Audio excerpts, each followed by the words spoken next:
I'm Miss Alejandra from the Youth Services Department. To celebrate our Westmont Reads theme, One Community, Many Voices, I am going to be making a traditional Guatemalan dish to share with all of you today. I hope you enjoy this video and I hope you enjoy the meal and learning more about my family and my background. Okay, let's go over some of the ingredients before we get started. It looks like a lot, but you won't actually need very much of any of this, and it actually is a really simple dish, which is pretty great. So there are two components to this dish. There's the main entree, and then there's the side, which for this is always rice. So I'll show you what you need for the rice, and I'll show you what you need for the carne guisada, which is the actual meat, and potatoes and carrots. It's a very similar dish to like a traditional pot roast, and it is just as comforting on a cold day, which it is freezing today, so this is pretty perfect. So for the rice, what you'll need is just some plain white rice. For about 2 to 4 people, I would say a cup should do just fine. And then either add some or take away if you want leftovers or no leftovers. For the rice, you'll also need some onion. Yellow or white is fine. A tomato. We won't need this whole tomato. It'll be about half of it. And some red bell pepper. So that's what you'll need for the rice. For the actual dish, what you'll need is some stew meat. So this is about 1.5 pounds. So I would do 1 pound to 1.5 pounds for 2 to 3 people, and then add more as you go. You'll also need some chile. This is called chile guajillo. It's called in Mexico. In Guatemala, we call it something different, but this is how you might find it in grocery stores. Again, you won't need this entire package. You'll only need about 1 or 2 of these for that amount of meat. And I'll show you what to do with this. You'll also need some garlic. You'll also need some onion for that, another tomato, more red bell pepper, and then you'll also need this, which is called, in Guatemala, we call it mil tomate.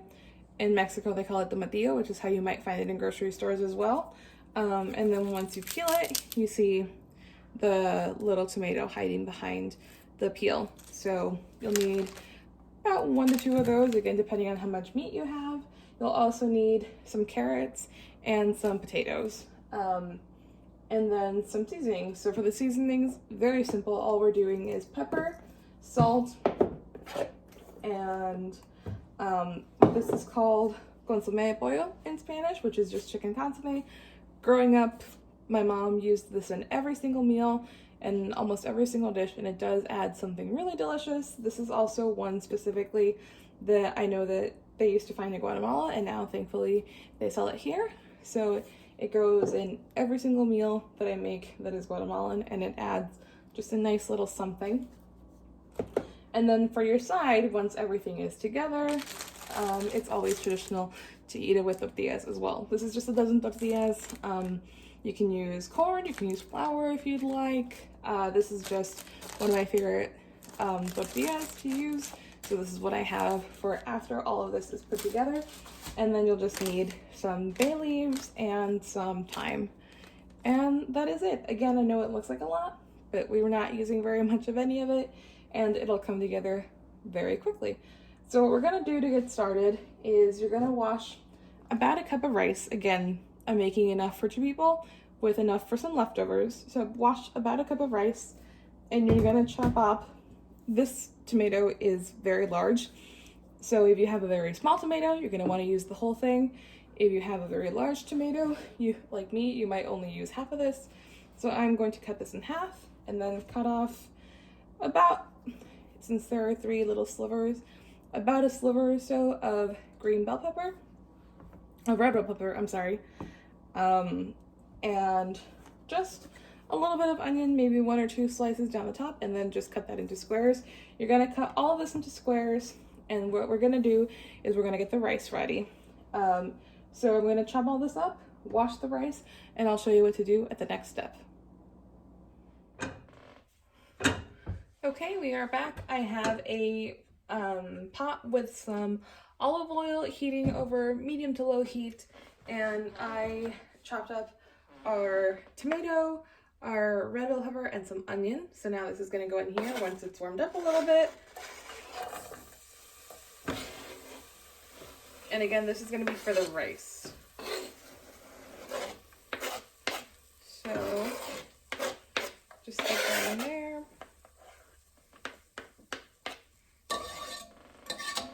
Just like that. And then we're going to take this and season it. We're going to do some black pepper, a little bit of salt, and if you're at all like my family, excuse me, then you don't really measure things. Growing up, I never really was given measurements in terms of how much seasoning to add, how much salt to add, or pepper. It really is just kind of a pinch, and then as you make the dishes more, you kind of learn how much is too much, how much is not enough. But in my family and in my experience, a lot of Latino families have kind of the same system where you just kind of measure it in pinches and little mountains of something. If you need a lot of salt, it's usually like a little mountain of salt. I'm not sure about other cultures, if other cultures experience this the same way, if a lot of other cultures actually measure out how much they need, but for us, I was never really given measurements. Even still, when I ask my mom for a recipe for something, she does what my grandma did, and just kind of says, about this much of this, about this much of this, you know, play around with it a little bit, and you'll find the right amount. So you're gonna leave this in here just for a little bit, and this is just gonna bring it to, just gonna saute it a little bit. Again, it does have some olive oil, so you can see what it looks like. And then after cooking it a bit over medium to low heat, just for a few minutes, you don't want to get it super mushy, just maybe a little bit cooked. We're gonna throw in the washed rice. I ended up doing just a little bit more than a cup. I think I did about a cup and a half. So this is what it looked like once it's washed. And we are actually gonna go ahead and throw this in there now. So just toss it in. And you're just gonna let the rice cook in the pot with the veggies just for a few minutes. And here's the thing. If you have a rice cooker, then once it's done cooking with the rest of the vegetables, once you can tell that they've all got they've got some nice color to it, it looks yummy and it looks delicious, I'm gonna have to season it again once the rice is in. If it looks to you like, or excuse me, once it looks like it's ready, if you have a rice cooker, you can transfer that into the rice cooker. If you don't have a rice cooker, then what you would do is let it cook for however long it needs to cook, again until it looks about ready. And I'll show you what that looks like in just a few minutes.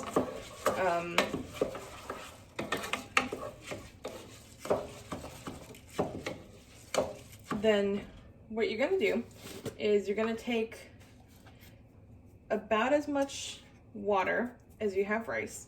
So for example, again, and this is why measuring rice is actually kind of important. If you measure out 1 cup of rice, then you're gonna wanna do about a cup and a half of water in the pot. If you did about a cup and a half of rice, you're gonna wanna do about 2 cups of water in the pot. You always wanna have just as much water as you have rice, and then just a little bit more. So you're gonna cook it, and then once you've got it covered, or once you've cooked the rice, you're gonna turn off the heat, add the water, and then cover the pot for about, I think 20 minutes or so, 20 minutes, 30 minutes, just leave it covered, completely covered, and then that'll cook the rice at the very end. I have a rice cooker, so I'm gonna be throwing it in there, but you absolutely don't need one. Just rice is a little harder to cook sometimes, especially if you're barely getting used to it. So this is what it looks like so far. I'm going to let it cook in here and saute just for a few more minutes. And then I'm going to turn it off. I'm going to turn off the heat, put it into the rice cooker, and I will show you the next step so that we can get working on the beef portion of this meal. Okay, so while the rice is in the rice cooker, I'm going to get started on making the recado, or the sauce. So I have just a really small pan here, or sorry, a really small pot, and I have that right here. We're gonna add some water to it in a bit, but we are going to add the vegetables to it first. So you're just gonna need a knife to just cut some things up with. So I have the other half of the tomato that I didn't use for the rice. I'm just gonna cut it up into just some bigger chunks like that is fine. Put that all in there. I might need some more tomato in a bit. I'm also gonna peel this guy. And then these have all also been washed. Let's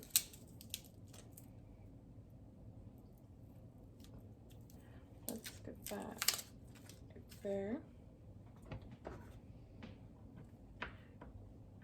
I'm just gonna cut that in half.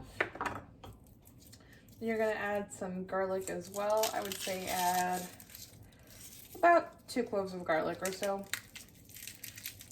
That and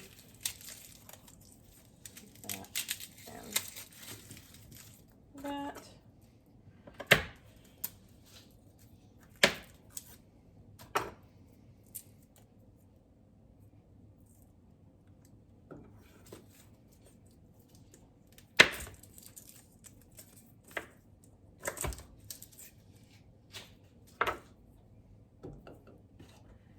Add some onion.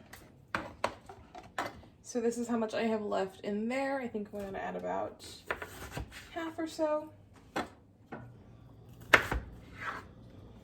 Take that and cut it up and throw it in there. Maybe just a little bit more.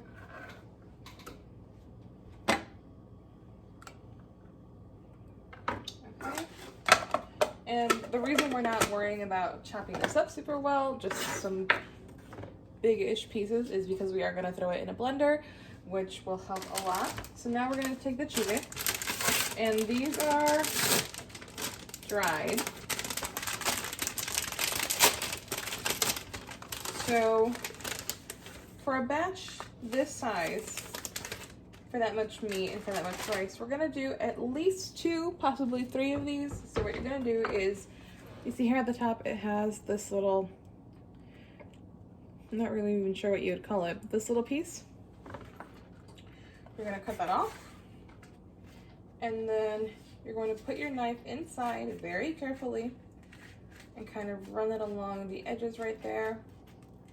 And what you're going to do is you're going to open it up and then see all those seeds? You're going to take them out. So take those seeds out. Just like that.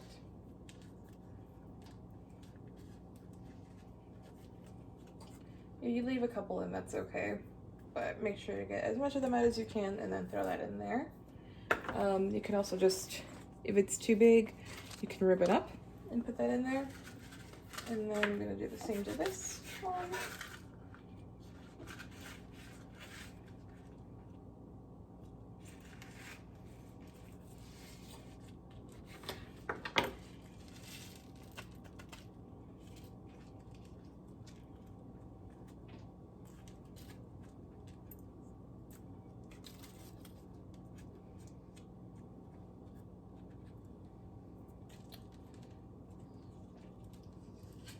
Just clean that out, just like that.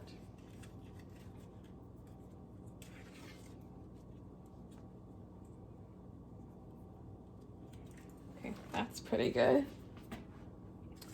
Might add just a little bit more tomato.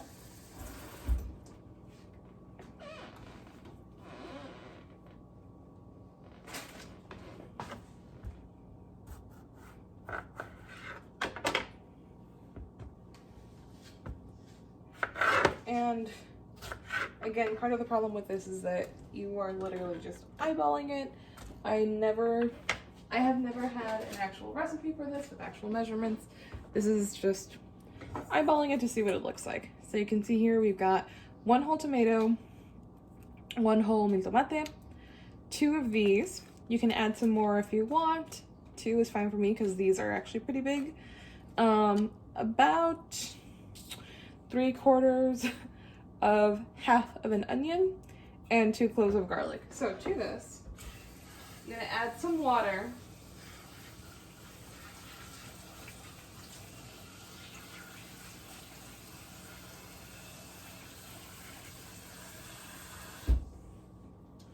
Just enough to just about cover it up like that. I'm gonna put it on the stove over medium to medium high heat, excuse me. The chiles will definitely get to you, and this is around the time that I start coughing, but they're actually not very spicy, and Guatemalan food for the most part is not spicy. So it really does just give it some sort of nice, not even a kick, just a nice flavor, but it is not spicy, because I personally wouldn't really like this dish very much if it was. So I'm just gonna add a little bit of salt to that. And get it started on medium-high heat. So I'm gonna put that on there. I'm also going to start cooking the meat, and I'll show you what to do next. Okay, so I have my pot here again with some olive oil. It's been over medium to low heat. I also have the veggies in here for the recado. They are on medium heat, and the water is starting to simmer. And you definitely don't need it to boil or anything. We're just gonna let it simmer for a few minutes, just so that the veggies all soften up a little bit. So I usually leave it on there simmering for 15 to 20 minutes. Definitely don't want to cook them, but you want them softer so that when we put them in the blender, they're easy to work with, and have just a little bit more flavor. So then now I am going to take my beef and then just add it in here.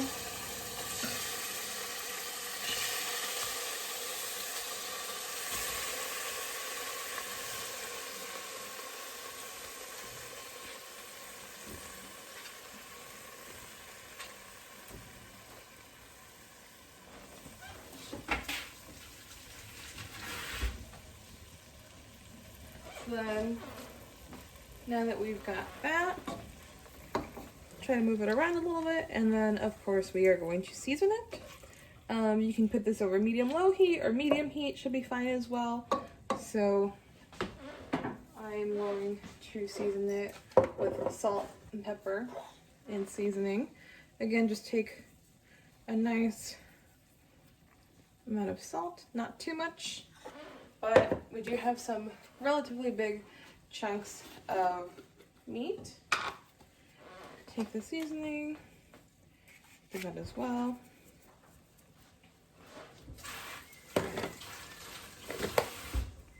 And then add some pepper. And then keep in mind, remember that this was all over olive oil, and then you're also gonna throw in some thyme. You can do fresh thyme if you have it. I only have this kind, so this works perfectly. Not too much. And then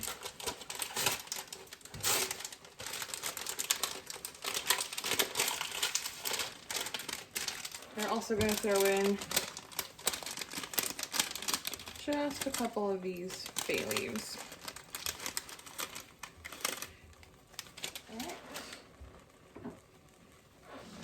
And then just get this all mixed up. Make sure the seasoning is on everything. Do a few really big chunks of meat there. All right, and then we're just gonna let that cook. So let that go up until you are about ready to blend the veggies for the recado. And while these two are on the stove, I am gonna get started on just peeling and chopping up the potatoes and carrots. So I will show you what those look like when they're done. Okay friends, as you can see, our beef is nice and almost fully cooked. It smells really good. And we have our veggies over here. The water has significantly reduced. It looks a lot more mushy, so this is perfect. We are about to throw this in the blender in a couple minutes. I'm just gonna turn off the heat on that. And we also have some chopped vegetables. So we have just some carrots in little smaller pieces. And then we also have some potatoes. So you can throw this in there now if you want. You can wait until later. You're also going to need something to strain this through the recado, because then once we blend it, there are going to be several pieces of like chile skin. So you don't really want that in your meal. Believe me, it's not fun. So you're going to need this. So to blend this, you're just going to put it in a blender. I just have a small one, so I'm going to take this and then shove some of this in there with a little bit of water. So most of the water has reduced, so I'm probably going to use everything that's in here. And if you need more water, you can definitely add more. So I'm just going to take it just a little bit at a time. So start off with about this much and blend until it is fully blended. And then you're going to throw it in here. Again, don't forget to use this to catch anything that you don't want in there. So let's get that started, and I'll show you what it looks like once we're ready to throw it in there. Okay, so I blended it, and this is what it looks like once it's fully blended. And like I said before, you're gonna want to use something like this to catch any seeds and anything maybe a little harder that's in there. So just gonna do that, and I always like to run my spatula through just to help the liquids get through it a little quicker. So just like this.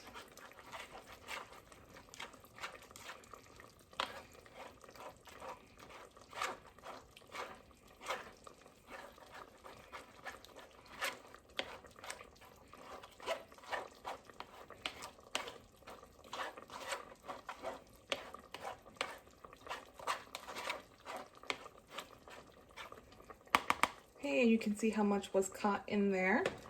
And now we've got this over here. So now we're ready to add in a little bit there. There we go. Our potatoes and our carrots. So just be careful. I ended up chopping, about 4 carrots and 2 small-ish potatoes. And that works for me. So you're just gonna throw that in there and mix it all around. And you're gonna leave this covered up for about 20 minutes. And so what you're looking for is for the carrots and the potatoes to be fully cooked through, and then that's how you know it's ready. So I'm gonna cover this up again, let it sit here. It's still on medium heat. It's been on medium heat this whole time. So I'm gonna let it do its thing with the lid on. And then once it's fully cooked through, we are done and we are ready to serve.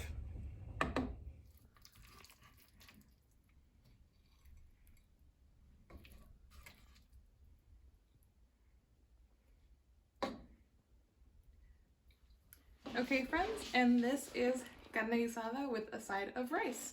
And of course, it wouldn't be complete without a nice warm tortilla. So we've got that like that, and this is one of the meals that I would traditionally eat as a child. I grew up eating this my entire life, and it really is one of my favorite things to make, especially when I'm thinking about my grandma or my mom, or wishing that I was in Guatemala when it's cold, This is something that makes me feel a little closer to my culture. It makes me really happy, and honestly, every time I make it, it makes me laugh that I have no idea what the measurements are. I have no idea how many tomatoes should actually be in the recipe. I have no idea how much salt. I have no idea how much of anything should be in there. But the way I was taught to cook, especially with this meal, was just kind of, you have to feel it out. And that's what I do every single time. And I'm sure that every single time I add slightly different amounts to it. And that just makes me laugh and makes me feel a little closer to my mom and my grandma. So I hope you enjoyed that. If you make it, I really hope you like it. I think this is delicious and I'm super excited to have some today. So thank you very much for joining us. Have a great day.